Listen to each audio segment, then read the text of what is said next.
Traité Souka, feuille numéro 5, Masechet Souka, Daf He. La Gemara demande, est-ce que jamais la présence divine est descendue en dessous de 10 largeurs du point depuis le sol? Pourtant il est écrit, va Yered Hashem à la Sinaï, et l'Éternel est descendu sur le mont Sinaï, les Malamasarat Fachi, oui, au-dessus d'une hauteur de 10 largeurs du point. Pourtant il est écrit, et ses pieds se tiendront ce jour-là sur le mont des Oliviers, les Malamasarat Fachi, oui, mais au-dessus de 10 largeurs du point. Est-ce que Moïse et Élie ne sont jamais montés jusqu'aux cieux?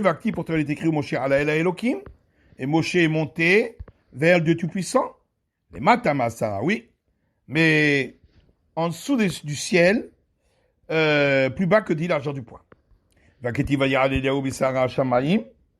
est écrit, Élie est monté dans une tempête aux cieux, les Matama oui, mais en dessous de 10 largeurs du point,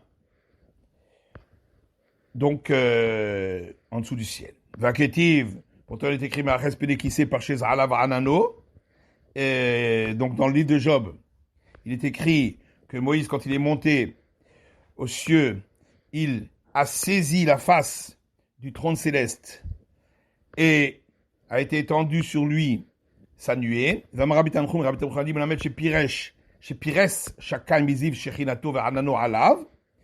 de là que Dieu a étendu de la luminosité de sa présence et sa nuée sur lui, les matama asara, en dessous de 10 largeurs du point.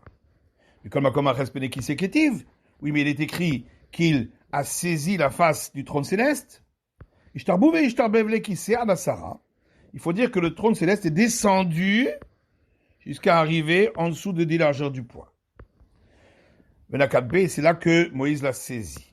Alors, on comprend qu'on avait dit que l'arche sainte faisait une hauteur de 9 largeurs du point, puisqu'il est écrit mais ils feront une arche en bois de Shittim, Amatayim Vachetzi Orko, 2 coudées et demi sa longueur, Vama Vachetzi Orbo, 1 coudée et demie sa largeur, Vama Vachetzi Komato et 1 coudée et demie sa hauteur. Et là, Kaporet Tefar Minalan, mais d'où sait-on que le couvercle faisait une largeur du point, de hauteur? C'est Tani Rav Hanina. Parce que Rabbi Hanina, car Rabbi Hanina a enseigné dans une braïta, Kol Akelim Sha'asa Moshe. Tous les éléments que Moïse a fait, Natna Ben Torah, la Torah y a donné Midat Orkan, la mesure de leur longueur, ou Midat Rochban, la mesure de leur largeur, ou Midat Komatan, et la mesure de leur hauteur. Kaporet, mais le couvercle de l'Arche Sainte, Midat Orka, ou Midat Rochban, Natna, elle a donné la mesure de sa largeur et la mesure de sa longueur, Midat Komata, Lonatna, mais elle n'a pas donné la mesure de sa hauteur. C'est Ulman, Mipachot, Shebekelim. Et donc, il faut le déduire de l'élément le plus petit chez Néma, comme il est écrit, et tu lui feras, pour la table, un cadre d'une hauteur d'une largeur du point autour. De la même manière que là-bas, c'est une largeur du point, ici aussi, c'est une largeur du point. Pourquoi on n'apprend pas des meubles mêmes, dont la hauteur est plus grande, tafasta, moi, tafasta. Parce que si tu veux déduire une grande mesure, la déduction n'est pas valable puisque c'est pas sûr. Mais si tu déduis une petite mesure, la déduction est toujours valable parce que dans la grande mesure, il y a toujours la petite. Donc si tu déduis la plus petite, c'est toujours valable. Venez la mitzitz.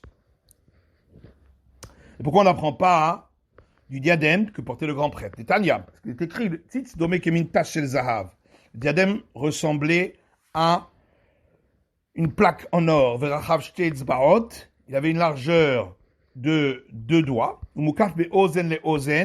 et il allait en cercle d'une oreille à l'autre. Le Katoualav Shittim est écrit dessus 2 lignes, Yudke Milmala, la ligne d'en haut, le tétragramme, Yudke Vavke, Kodesh Lamed Milmatam, et sanctifié pour, sur la ligne d'en bas. Vama Rabbi Lazar Rabbi Yossé, Ani Raïti Beromi.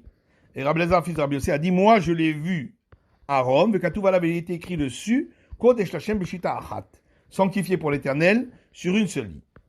Alors pourquoi on n'apprend pas de cette largeur de 2 doigts? Danim Kelim Ikli, parce qu'on apprend un élément d'un autre, Vendanim Kelim Itarchit. Et on n'apprend pas un élément d'un d'une fioriture, d'un ornement. Venez la misère. Et pourquoi on n'apprend pas alors de la bordure de l'arche, de Mamar Zam Mashehu, car on a un enseignement qui dit que cette bordure avait une hauteur minime. On apprend un élément d'un autre élément, et on n'apprend pas un élément d'un supplément de l'élément. Oui, mais alors à ce moment-là, le cadre aussi, c'est un supplément d'éléments. L'Agma répond, Misgarto les mata haïta. Le cadre était en dessous, donc il était là pour soutenir le plateau de la table, et donc c'était pas juste un supplément. Les madame Misgarto anicha, les madame Misgarto les mata. Oui, ça c'est bon pour celui qui dit que le cadre était en bas.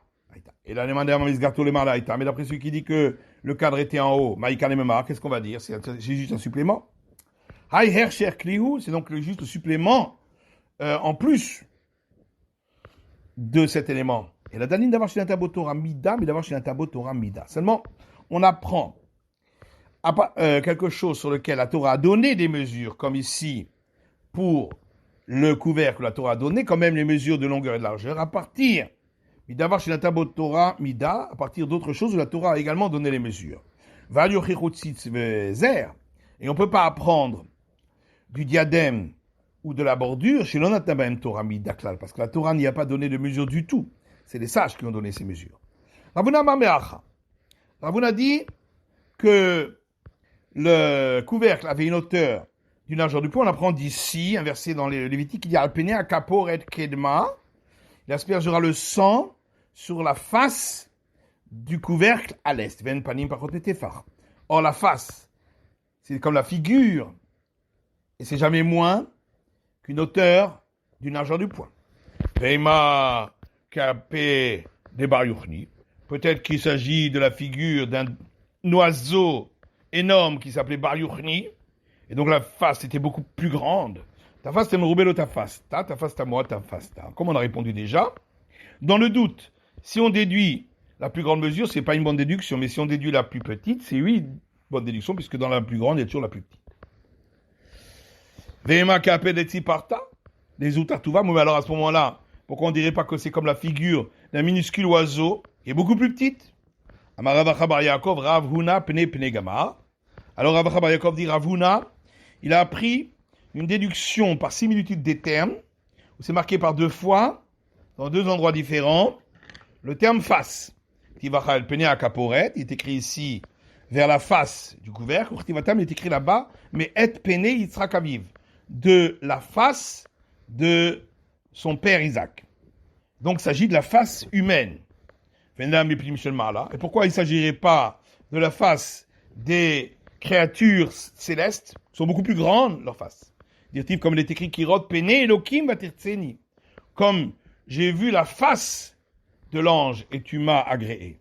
Ta face, t'as me ta face, ta face, ta moi, ta face. On répond toujours la même réponse. Dans le doute, si tu déduis la plus grande mesure, c'est pas une bonne déduction, mais si tu déduis la plus petite, c'est une bonne déduction. Venez la micro. Et pourquoi on n'apprend pas du chérubin? Dire-t-il, akaporeti ou pene à kéruvim. C'est écrit vers le couvercle de l'arche seront les faces des chérubins. Donc le même terme face a été écrit sur les chérubins. Amaravacha bar Yaakov, gemiren pene kruvim pechutin mitefar.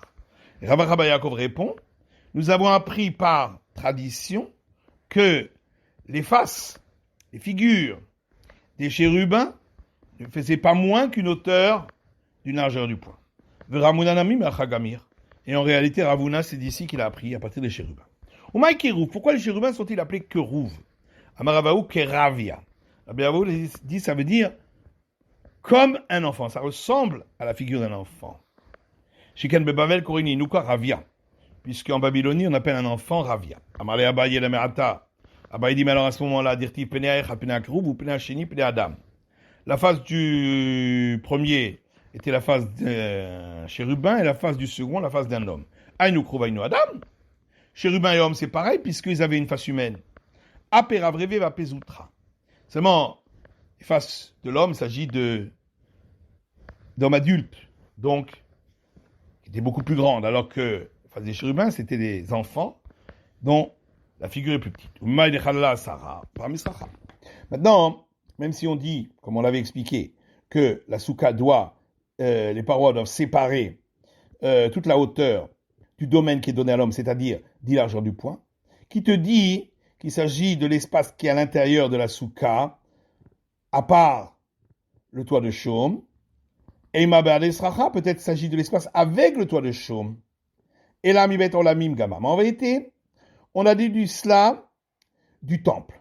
Dire-t-il, parce qu'il est écrit concernant le temple. Vabayit asher bana Meler Shlomo, et le palais du temple que le roi Salomon a construit, la Shem pour l'Éternel, Shishimama Orko. Sa longueur était de 60 coudées, Ve'esrim Rorbo, sa largeur de 20, ou Shoshimama Komato, et sa hauteur de 30. Urtiv, il est écrit Komata Keruv Aechad Aeser Be'amma. La hauteur d'un chérubin dans le temple était de 10 coudées. De même pour le second chérubin. Vetania, il y a une braïta qui dit Mamatinu Betolamim. Qu'est-ce qu'on a trouvé donc concernant le temple? Krovin Bishisha Baiten Omdim. La hauteur des chérubins atteignait le tiers de la hauteur du palais. Mishkan Nami, pareil pour le tabernacle. Krovin Bishisha Baiten Omdim. La hauteur des chérubins atteignait, le haut des chérubins atteignait le tiers de la construction. Mishkan Kamave et Seramot. Or, la hauteur de la construction du tabernacle, c'était de 10 coudées. Dire-t-il, comme il était créé Seramot Orecha Karesh. 10 coudées était la longueur d'une planche. Kamave Leu Shitin Pushre. Comme ça fait 10 coudées, 60 largeur du poing. Talte Kamave, le tiers, ça fait combien? Esrim Pushre. 20 largeur du poing. Dans la Saradaron le Kaporet, si on retire 10 largeurs du poing de l'arche et du couvercle, il reste donc 10 largeurs du poing pour les chérubins. Il est écrit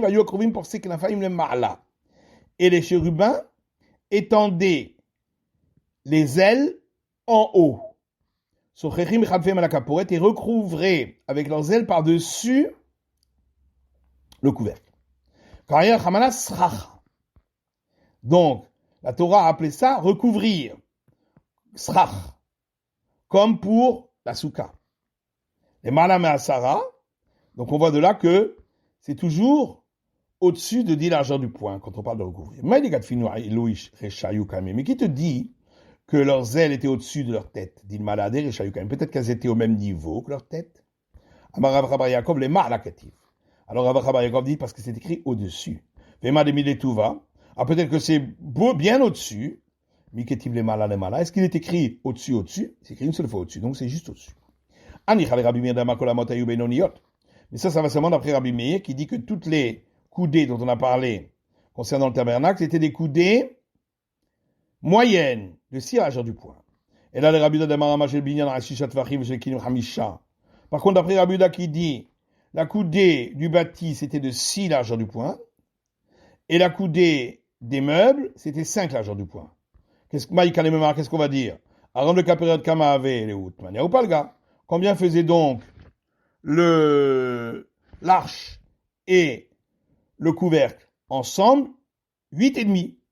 Puisque l'arche c'est une coudée et demie, donc ça fait 7,5 largeur du poing. Et le couvercle une coudée. Pashulu Khatse ou Palga. Donc il reste pour les chérubins une hauteur de 11,5 pour arriver à 20. Et ma souka d'Avia Khatsri ou Palga. Alors qu'est-ce qu'on va dire? Que la souka, il faut que le toit de chaume soit 11,5 largeur du poing. Et là, le Rabbi Yehuda, il rétag mirela.